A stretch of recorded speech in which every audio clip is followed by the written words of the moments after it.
तो कुतवा कैसे पागल हो जाता है? क्या कुतवा को टेंशन थोड़े है कि पगला जाएगा वहां पे? टेंशन से कुत्ता थोड़ी पागल होता है।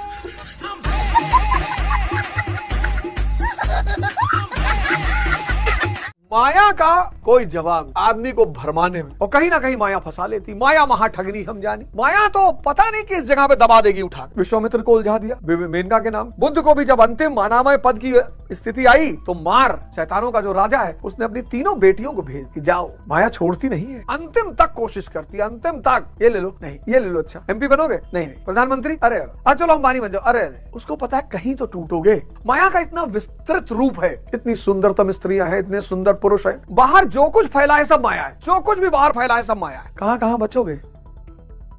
उधर की बिल्डिंग सब कैसी है? भूकंप रोधी। अब आप लोगों से पहले बैच वालों से कहते थे कि भूकंप रोधी है तो मन भी नहीं करता था। भूकंप आएगा तो नीचे झाड़ दे, उस दूसरे हॉल में जाओ।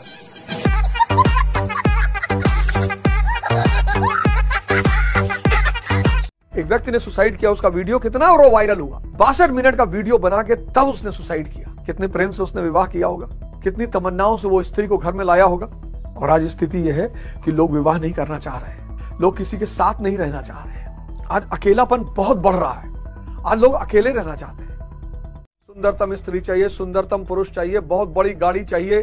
स्त्री मिल गई सुंदरतम, सुंदरतम पुरुष मिल गया, महल मिल गया, जिस फल की इच्छा थी वो मिल गया, तो सुख पैदा हो गया। अब आप उसे भोग रहे हैं, महल भोग रहे हैं, पुरुष भोग रहे हैं, स्त्री भोग रहे हैं, अब भोग रहे हैं, आप उसे सुख ले रहे हैं। और ये सुख माया है, क्योंकि सुख तो विचार शून्यता का है ना। कोई नशा नहीं है जिसका स्वाद अच्छा हो, लोग स्वाद की वजह से करना चाहे। सेक्स, शरीर, प्रेमानंद महाराज कहते हैं ना मल मूत्र का द्वार, खुल के प्रेमानंद महाराज कहते हैं मल मूत्र का द्वार।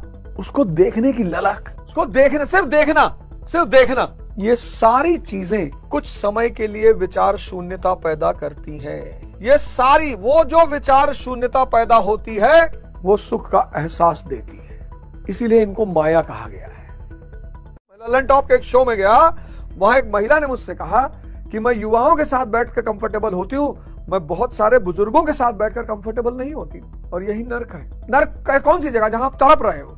अध्यानी ICU में होता है, और 6 महीना अगर कोई रह गया ICU में तो बस वो जो नर्क की चर्चाएं होती है ना, वो सब उसको वहां पे दिखाई पड़ेगा। और एक बात और बता दूं, घर में अगर शादी हो रही है तो समय तत्काल कट जाएगा, और अगर डेड बॉडी घर में पड़ी है तो रात कटेगी नहीं। आपने गौर किया है? इसे लोग कहते हैं नर्क में आदमी हजारों लाखों साल रहेगा, क्योंकि दुख में समय नहीं कटता, और सुख में शादी हो रही है, घर में फेरे पड़ रहे हैं, और कब सुबह 4 बज गए, लोग कहते हैं सुबह रहेगा भैया। वैसे ही क्या एजुकेशन में भी है, हर प्रखंड लेवल पे एकदम बेहतरीन स्कूल हो, भर ले आइए, पढ़ा के पहुंचा दीजिए। बस में पकड़ ले आइए, अब पढ़ा के छोड़ दीजिए, जाओ।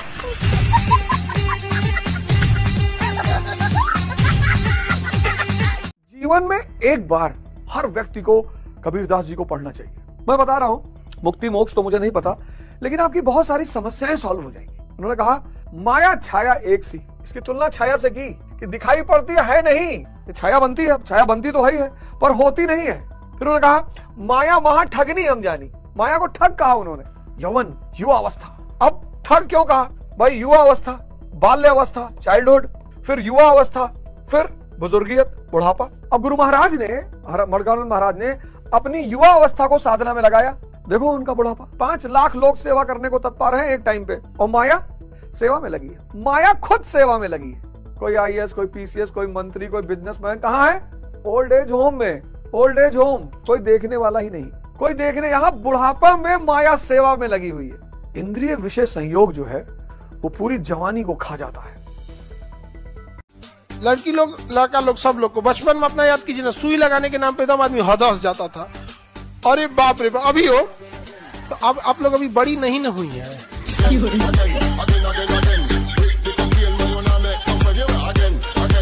24 वाला टिकट में मांग ही रहा था, और 2 ही जगह से मांग रहा था, एक प्रयागराज से, एक अमेठी से। प्रयागराज से बीजेपी से, अमेठी से कांग्रेस से मांग रहे थे। तो बीजेपी ने कहा कैसरगंज से लड़ जाओ, लेकिन वहां से किसी और के खिलाफ लड़ना नहीं था। अमेठी में स्मृति जी लड़ रही थी, तो वहां से भी हारते भी तो बड़ा नाम मिलता कि भाई स्मृति जी ने हराया है। सबके खिलाफ नहीं लड़ना, लड़ना है जिंदगी में, पर ना तो सबसे लड़ना है, ना सबके खिलाफ लड़ना है। जब विलियम बेंटिक ने सती प्रथा को बंद किया तो बड़े हिंदू जो ऑर्थोडॉक्स ग्रुप था वो खड़ा हो गया कि रिलीजन पे हमला कर रहे हो हमारे। तो राजा राम मोहन रॉय ने कहा कहाँ लिखा है, दिखाओ। वेद में है? नहीं है। रामायण में नहीं है। महाभारत में नहीं है। उपनिषद में नहीं है। कहाँ है? तब कट्टरपंथी बैकफुट हुए कि हाँ यार, तो रिलीजन में है ही नहीं। लेकिन जब वक्त के साथ दिमाग बड़ा होने लगता है ना, डर खत्म हो जाता है। लेकिन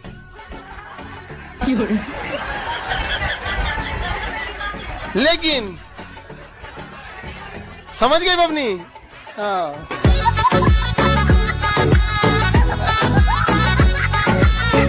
आज का भारतीय समाज इतनी बड़ी बीमारी से ग्रसित हो गया है, और वो बीमारी बहुत सारी बीमारियों का कारक है।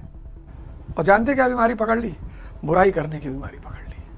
मतलब राम, प्रभु राम को रावण में भी अच्छाई दिखाई पड़ती है, ऐसा प्रभु राम का मस्तिष्क है। लक्ष्मण जी से कहते हैं कि जाओ ज्ञान ले लो, ज्ञानी है ये। ऐसा प्रभु का मस्तिष्क है कि अपने शत्रु में की भी पॉजिटिविटी उन्हें दिखाई पड़ती है। और प्रभु का मतलब ही क्या होता है? जिसको त्याग और तपस्या में आनंद आए, वही प्रभु है, वही परमात्मा है, जो शक्ति होते हुए प्रेम को इंपॉर्टेंस दे। और भगवान राम लंका जा रहे हैं और भगवान राम पूजा करते हैं समंदर की। तो लक्ष्मण जी को बहुत बुरा लगता है कि महाराज आप रास्ता मांग रहे हैं, तभी तो भगवान है। 4 दिन के पद पर बैठे हुए लोग अपने आप को भगवान मान रहे हैं। बुखार और खुमार उतरता जरूर है।